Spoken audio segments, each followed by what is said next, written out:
Welcome to the orientation for the Adult Literacy Tutoring Program. I'm Josh Anderson. And I'm Rachel Cope. The presentation will give you an overview of what the program is about, and especially if you're interested in becoming a tutor with the program, hopefully it will give you enough information so that you feel comfortable committing to attend the training series. If you do plan to attend the training series or think you might be interested, it is important that we have proof of your completion of the orientation and the link to the worksheet below the video. If you fill that worksheet out while you're doing the orientation, you can give that to us at the training as your proof of completion. So let's get started.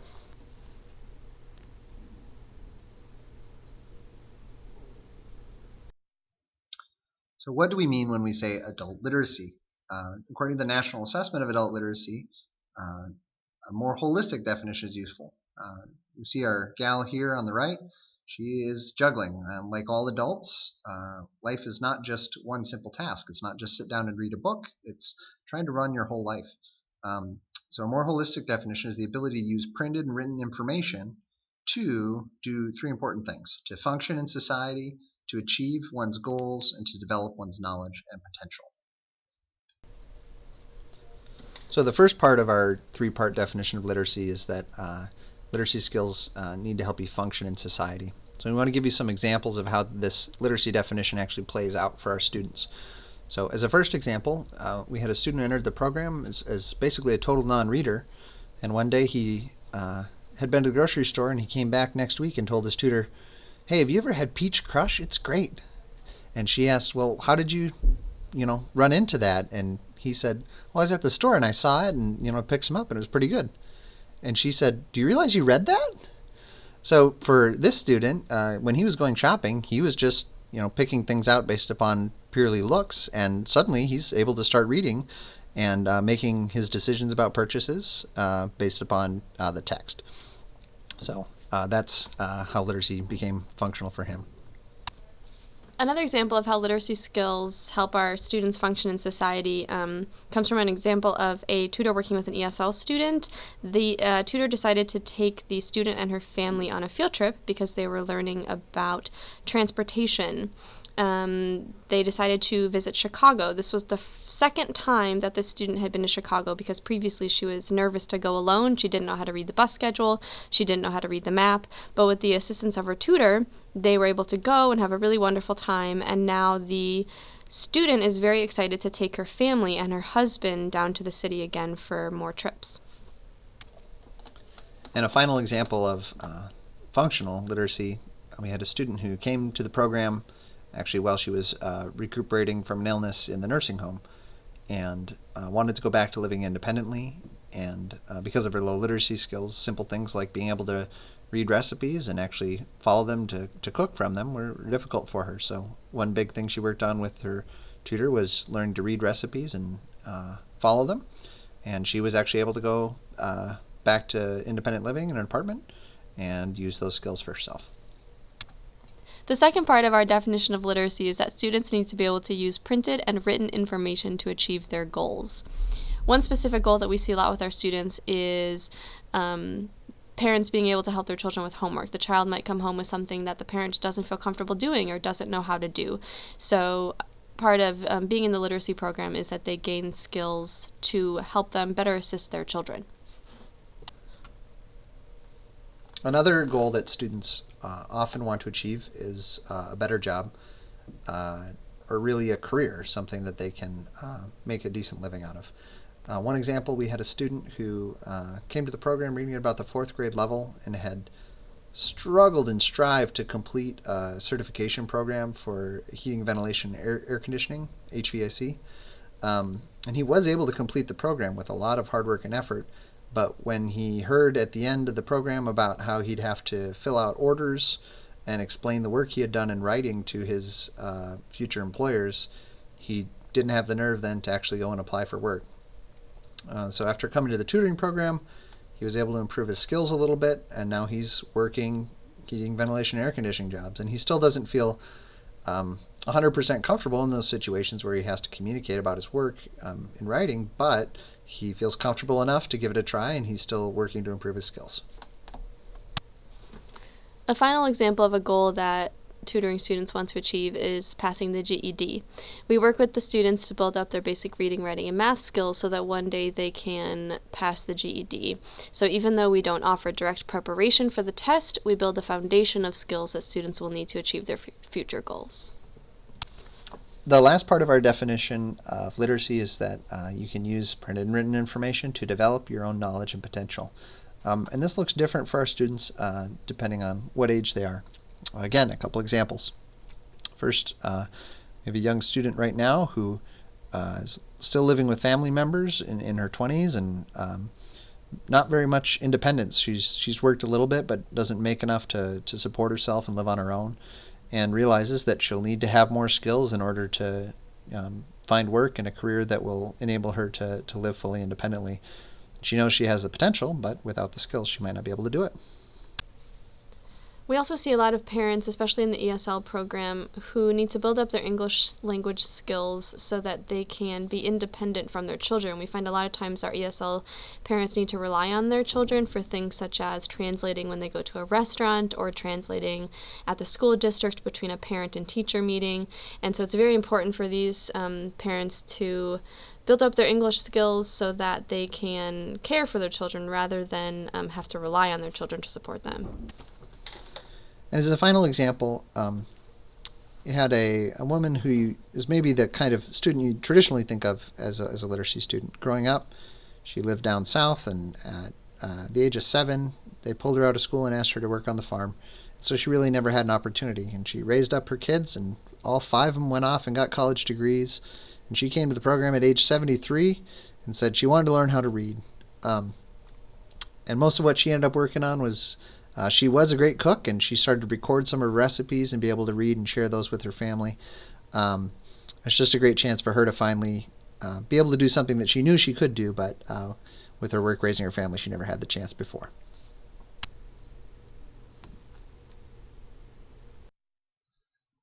A good starting point to think about the literacy needs in our country is to look at the National Assessment of Adult Literacy from 2003. The graphic you see on your screen here shows the prose literacy levels from the 19,000 adults that were given test items. It's not a survey where they asked people to report how literate they felt. This was based upon assessments of their ability to perform tasks, again lining up with our more functional definition of literacy that we discussed at the beginning. And as you see, 14% of American adults, 30 million, functioned at the below basic level. They were able to do no more than the most simple and concrete literacy skills. And another 29% only functioned up to the basic level. An example of a basic level skill was the ability to open up the TV guide and find the schedule for a specific program.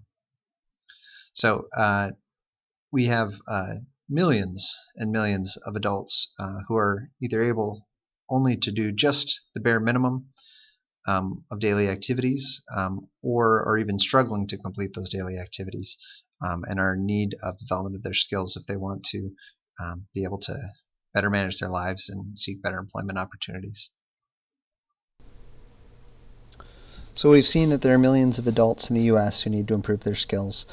Now let's take a closer look at the below basic prose literacy population. These are the adults who on the assessments struggled to do much more than sign their name or find a repeated term in a document. So in this below basic prose literacy group, 55% did not graduate from high school, 44% spoke no English before starting school, 39% were Hispanic, 20% were African American, 26% were over the age of 65, and 21% had multiple disabilities. So to continue to look at the below basic prose literacy population, the previous slide gives us a lot of the categories that people often associate with the literacy issue. It's common to think, oh, that's a problem for the African American community, or oh, that's an issue for the Latinos, or oh, the folks who didn't learn to read, they went to school years and years ago when the schools weren't as good as they are now. And if you just look at the titles of the categories there, it's easy to go with those stereotypical explanations for why folks have literacy difficulties. But if you flip the numbers around and look at the number of folks who didn't fit those stereotypes, you see the literacy issue is significant for all ages and all populations in our country, unfortunately. So for the below basic prose literacy population, 45% did graduate from high school. 56% rather did speak English before starting school. 41% were not Hispanic or African American, and 74% are under the age of 65. So it's very important that we don't come with our own preconceived notions about who our learners are. Everyone does have their own unique story, and our adult learners are from all ages and from all backgrounds. In the adult literacy tutoring program, we're focused on helping to support adult learning in Lake County. The next few slides show the great magnitude of the need right here at home. Take a few minutes to look over the statistics, digest them, think through what it means for our communities that people are in these situations and lacking these skills. And then we'll join you afterwards to talk about how tutoring can help.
So does tutoring make a difference? Do the efforts of adult educators and tutors cause a change in the lives of students?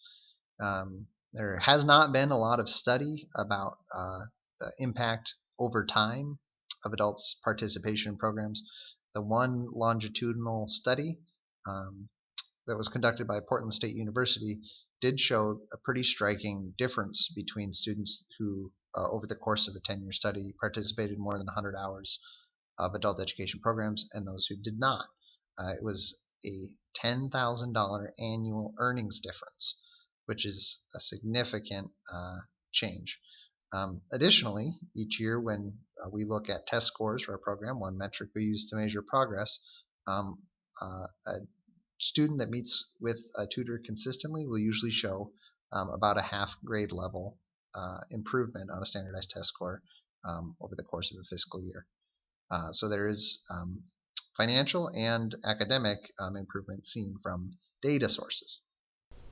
Not only does the data support the fact that tutoring really does make a difference in the lives of our students, but as you listened to earlier in the presentation, those were just a few stories of actual students that we've placed with tutors and all of their success stories. So those were just a few, but there are so many more that we could share with you. Our students come in with a lot of obstacles, and as they begin to learn and as they begin to increase their skills, they gain confidence, they find new jobs, they are able to start recognizing words in the grocery store, they can start writing down their recipes and share with their family. There's so many things that our students can start doing, and it really does change their lives. And at this point, we'd like to give you a little taste of what tutoring might be like. We have a couple samples of ABE tutoring and ESL tutoring. These are excerpts from YouTube videos created by other organizations. If you'd like to view the full videos, links are in the video description. Take a look. The first thing you can do to help adult learners here in Lake County is to work directly with them, to volunteer your time and your skills to give instruction that they need. The first step in becoming a tutor is to be trained. Our program is primarily supported through a grant through the Illinois Secretary of State's office. And they require all tutors who participate in the program to receive at least 12 hours of training prior to beginning tutoring. This is a good thing. It's a big commitment, but then it helps us as a program to get to know our tutors, and it also helps you to be comfortable and prepared and ready to go when you do sit down with students. In training, you'll learn about what's different about working with adults. We don't want to treat grown individuals like children. You'll be introduced to the key concepts involved in the different subject areas. You'll learn specific instructional strategies, and you'll get introduced to the instructional resources and materials that are commonly used for many of the different kinds of teaching that we do. And of course, 12 hours of training isn't going to make you an expert in every single area, and after a few months you probably won't remember every single detail from the training, but we should give you enough of a background in some of the basics to get introduced, to have a feeling for things, and to be comfortable getting started with a student. And how do you get started with a student? Well, we try to run our program based on a matching philosophy. You will get to know us, and we'll get to know you in the training process. You'll fill out your tutor profile, which will tell us your preferences for tutoring. And then also students, as they come in, we do assessments with them. We talk with and interview them. Or teachers have gotten to know them in a class, and they have a specific idea in mind for a tutor.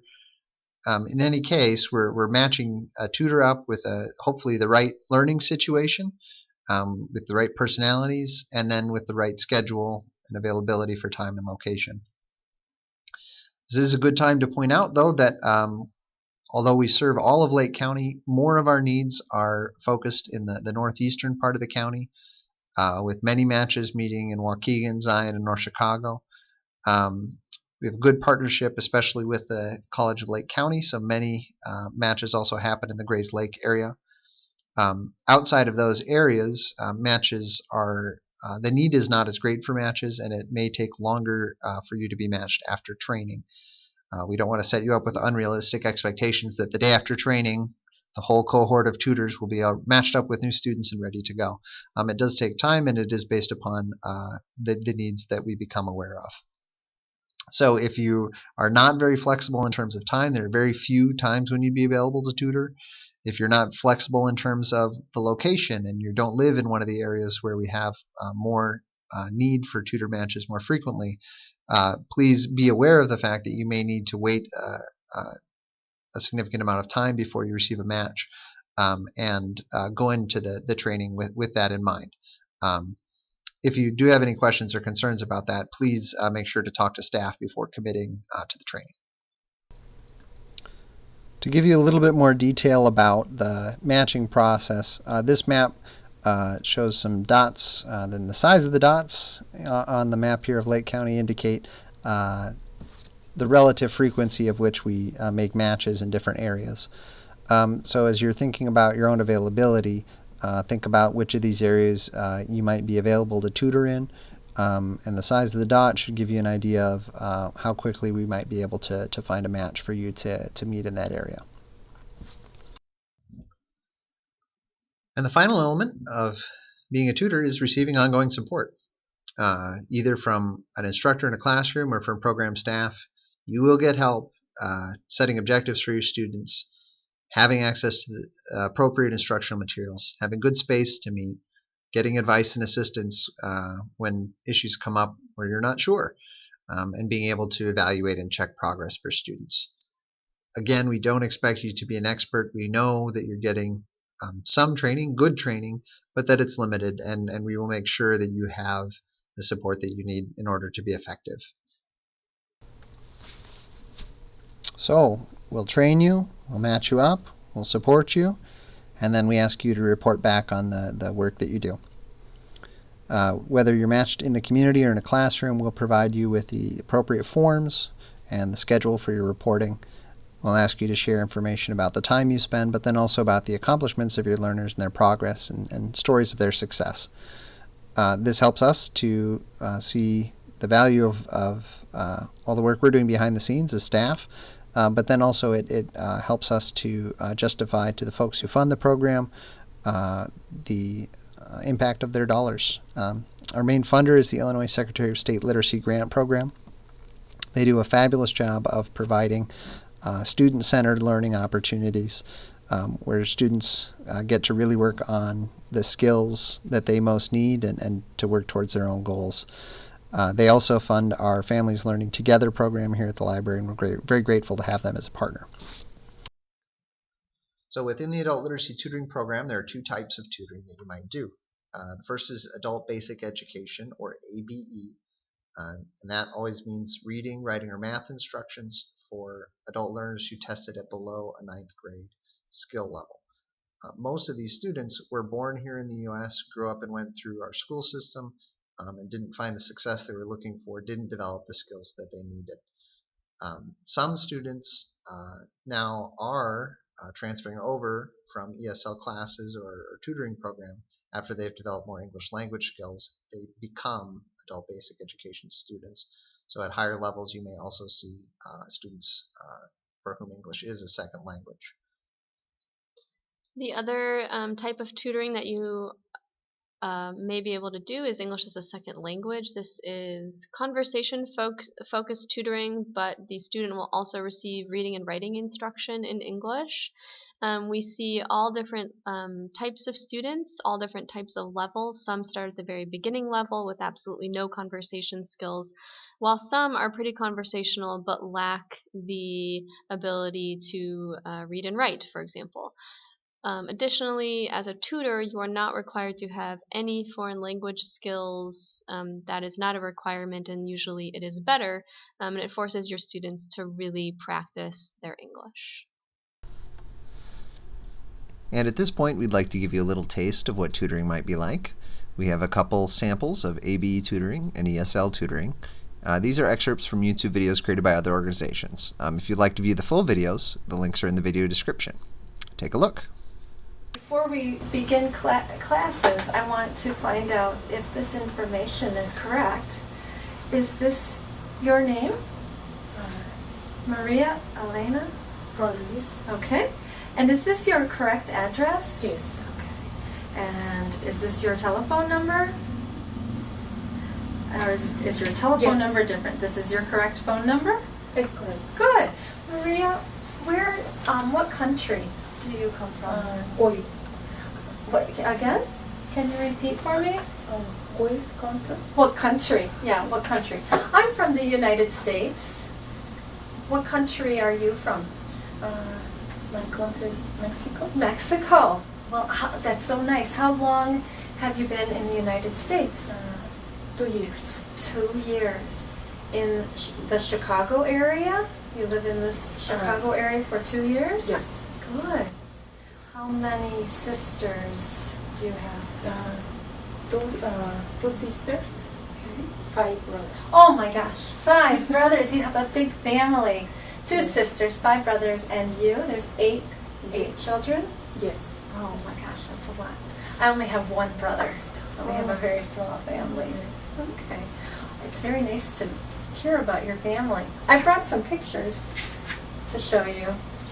I don't have children, but I brought pictures. This is me, and my mother, and my grandmother. Oh. And this is my husband and me. And we don't have babies, but I have a cat. There were a lot of people at the party. Mm-hmm. Anna Knew.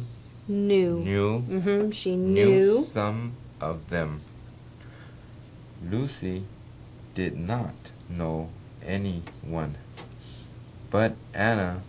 Okay, now wait. Read that sentence so it makes sense to you. Okay. Lucy did not know anyone, but. And see, there's no period Oh, so I here. stopped So it. yeah, you don't want to stop because there's no period. So Lucy didn't know anyone, but Anna. what does that mean? She didn't know anyone but Anna. Oh, okay. Ah, you see how that punctuation makes a big difference. If you stop, Lucy didn't know anyone. But Anna. Now this but Anna doesn't make any sense if you stopped there. Right. Okay, you have to keep rolling when there's no comma or no period. That's how a lot of that. No, it's okay. You're doing really well. Let's go back and read that sentence again. Anna knew some of them. Lucy didn't know anyone but Anna. Okay, so what picture have you got for this? She's the only one that she knows. She's the only one that she knows. So what are you picturing? Like, how many people are you picturing in There's this? a lot of people, but you know, it's just Anna knows only Lucy. No, Lucy knows only Anna. Uh-huh. And that's it. Uh-huh. But there's a lot, group of people. Okay, good. So in addition to students with many different needs, many different skill levels when they enter the program, we also do tutoring in different settings. First, you might tutor adults in the community. Students will come to us and go through an intake process, including the assessments that we talked about earlier. And then we'll create a study plan for that student or small group of students. We'll provide you with instructional materials for you and your learners, teachers' guides, when that's appropriate. Help you find space. Usually tutoring groups meet at local libraries or community organizations, and work out a schedule for you where you can meet at least weekly. Most groups meet for an hour and a half. 1 hour a week is the minimum that we ask for. And then you have the responsibility to make the most of all that we give you. The biggest difference between tutoring in the community and the classroom setting that we're going to talk about in a minute is that you get to be in charge of planning your own lessons and really having that element of creativity and flexibility, which is a little bit different in the classroom. Another option would be tutoring in a classroom setting. We partner with different adult education programs in the area, and sometimes those teachers will request a tutor in their classroom. You may be required to stay in the classroom and work with a couple students. They may have you leave the class and work one-on-one or in a small group setting with a couple students, but you will be under the guidance of an instructor, and they will provide all of the materials and support that you need to work with those students. So you've seen the tremendous need there is for help for these adults who need to develop their skills. And you've seen that there's a program in place to support tutors, to train you, to match you up, to support you. There's a lot of different types of tutoring you can do, different contexts. We think we have a program that can make use of a lot of different people's skills and really maximize what you have to offer. But there's still pros and cons to talk about. Tutoring is wonderful and worthwhile, but nothing is perfect either. So I want to talk about some of the things that will probably really get you excited and some of the things that will be harder to work through. First, of course, students are working towards their goals. They're motivated to do something better for themselves, and it is really exciting to work with people like that. That's wonderful and positive. The flip side of that, though, is that when students lack these literacy skills, it often causes other difficulties in their life. It creates issues with employment, transportation, health. In many other areas, a lack of literacy skills makes life harder. And so it often means that due to these outside of the classroom issues, students don't simply start learning and make a steady progress all the way towards their goals. They'll start learning, and then life will intervene, and they will need to take a break, and they'll return. But usually, from the perspective of a tutor, they won't return to work with the same tutor, and not always with the same class. And it might be after several months, it might be several years before they return. And so definitely one of the negative sides is unless you're at the end point where people are getting their GEDs or getting jobs or where they're sharing with you the successes they have with their families, you don't get to see the whole picture. You're there for part of their story along the way, and that's the bit that you get to see. Usually you won't be able to say, I'm the person that taught this person how to read. It's a bigger process with more people involved because of these outside issues that adults deal with. Another wonderful part of tutoring is the great part of all teaching, just seeing people and that moment when the light bulb goes on and they understand and they get it and they've learned something new. And you ask them another question to confirm that they know it, and they smile and say the answer right back. It's a beautiful thing. On the flip side of that for adult education is that adults in general learn more slowly. The days of picking up everything like a sponge as a child are gone, and brains are starting to slow down as we get older. And so adults can certainly still learn, but it often does take more repetition, more time, more practice to reach those light bulb moments. Similarly, it is wonderful that you get to meet people from, as we said, all walks of life, all ages, all different backgrounds, have literacy needs, and you'll probably meet someone in tutoring who you might not normally interact with otherwise on a daily basis.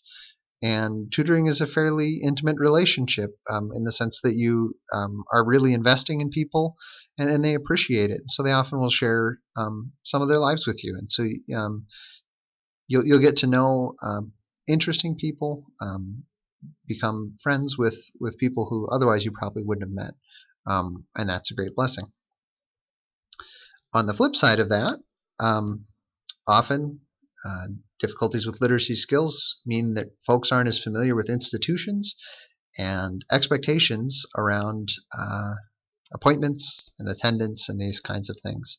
And so whether you're in a classroom where the expectations are set by the program that's managing the class, or whether you're a part of a one-on-one or a small group where expectations will be set by program staff when the match is made, we do set those expectations, but sometimes, especially for folks who have been out of the workforce for a long time, they're not prepared to step up and meet those expectations. So we do have to fall back on policies for attendance and that kind of thing. But overall, tutoring is a wonderful, rewarding practice, and we're excited to have you join us. Another way to support the program is to volunteer for program events, to plan and execute events that enhance the learning of students and the experience of tutors in the program. Throughout the year, there are several special events for tutors and learners. There's opportunities to raise funds and develop awareness of the adult literacy need, and also just to directly support tutors with professional development or recognition. And any help that we have from volunteers allows staff to spend more time and effort supporting tutors and working with students to grow the program. Of course, for any program, donating funds is also a very valued way to support our efforts. If you'd like to make a personal donation, if you have contacts with whom you'd like to share about our program, or if you'd like to help us make a connection with someone who you think might be a supporter, please get in contact with program staff. Donations for the program would be made through the Waukegan Public Libraries Foundation, and we can help you do that if you'd like to. Congratulations, you've reached the end of the orientation. Most folks viewing the presentation probably are looking forward to joining us for our adult literacy tutor training series. If so, make sure to jot down any questions that you had through the presentation on your worksheet, and we'll go over those at the beginning of training. For others of you who are just looking to learn more about adult literacy, I hope you did find out some interesting things through the presentation, and I hope you'll follow up with staff at the contact information listed here to learn more.